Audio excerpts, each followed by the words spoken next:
Hey, thanks for tuning in. I'm Prudy. Welcome to my podcast. So, in this episode, I'm not going to explain the basics of what caste system is. I'm not going to bring you the statistics of how many Dalits are oppressed by the caste system. I'm about to read Caste Abolition Manifesto.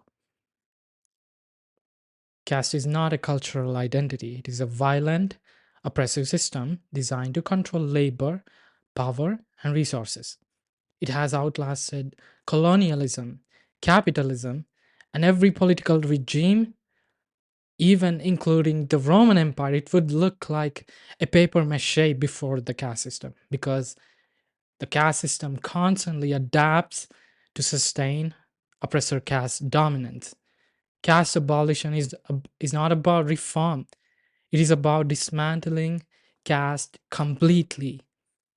But abolition cannot be about punishment alone. That just mirrors the oppressor caste, what the oppressor caste thrive on. We reject both carceral justice and caste privilege. Justice must mean redistribution, transformation, and survivor-led accountability, not just state-based punishment. Caste will not fade away, it must be eradicated. Caste power must fall. Caste survives because it is built into economic, political, and religious structures. To abolish caste, we must abolish these structures, ending caste based wealth hoarding, land redistribution. Oppressor caste holds centuries of stolen land, returned land to Dalit and Adivasi communities. Caste wealth redistribution. Caste Hindus, oppressor castes inherit generational wealth while Dalits were denied property and wages. Corporations that profited from caste labor must fund reparative economic policies. Worker owned economic models.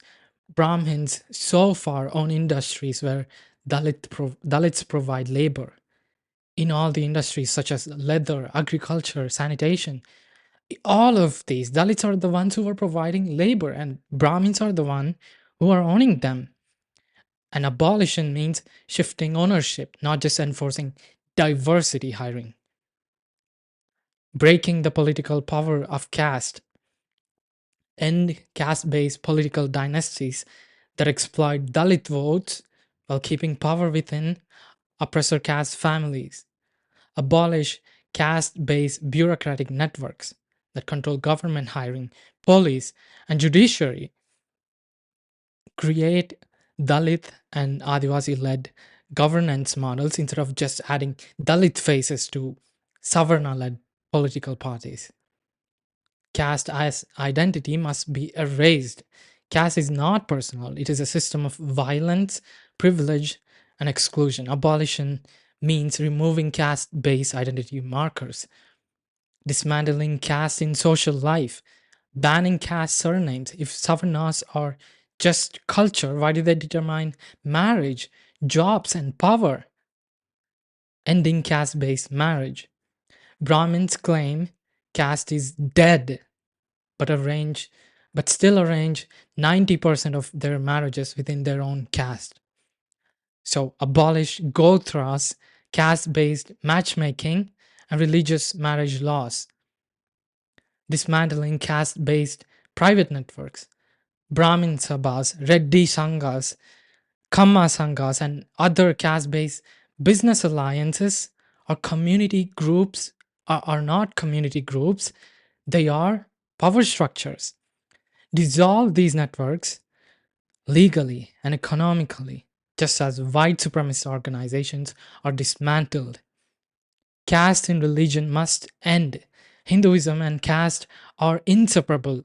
Abolishing caste requires dismantling its religious foundations, ending Brahmin religious control, abolish the Brahmin priest monopoly, seize temple wealth, end hereditary priesthood, and redistribute resources, remove state funding for caste based religious institutions. If caste Hindus claim temples are private, why do they demand government subsidies? Reject token Dalit inclusion in Hinduism. Caste abolition means dismantling Brahminical supremacy, not being invited into it. Justice without carceral punishment. The state's legal system is already Brahminical. Criminalizing caste won't solve caste, it will strengthen state violence. Caste abolition must be justice centered, not punishment driven. Restorative caste accountability. Casteist corporations must fund Dalit run education and employment programs. Instead of fines, caste offending businesses must publicly document their caste privilege and fund abolition programs. End Savarna NGO leadership over Dalit issues. Only Dalit led organizations should have control over caste abolition efforts. Public reckoning instead of carceral justice. Universities, temples, and corporations must publicly disclose their caste demographics. Institutions must restructure leadership and power, not just add Dalits as tokens. Caste violence survivors must lead justice mechanisms. Dalit communities, not Brahmin courts, should dictate how reparations and justice happen. Building a caste free future. Caste abolition must not just destroy old systems, but create new ones. Dalit led governance. Dalits should govern themselves, not be represented by caste Hindus or the oppressor caste. Caste abolition means self determination, not just inclusion in Brahmin led institutions. Radical education reform. Remove Brahmin authored textbooks that erase caste violence and glorify oppressor caste figures. Teach the real history of caste oppression and Dalit resistance. Fund independent Dalit research institutions instead of relying on Savarna academia. Building caste free industries and media. Dalits must own media platforms instead of waiting for Brahmin journalists to acknowledge caste. Worker owned economic structures should replace casteist industries. Caste free spaces must be built instead of asking for access to oppressor caste spaces. And then the final declaration: no coexistence with caste. Caste abolition is not about reform, inclusion, or diversity. It's about destroying caste completely. No gradual change. Oppressor caste will ask for slow reform to start real action. No token representation. Dalit faces in high places mean nothing without structural change. It means nothing when your Dalit brothers and sisters and your relatives gain nothing from it.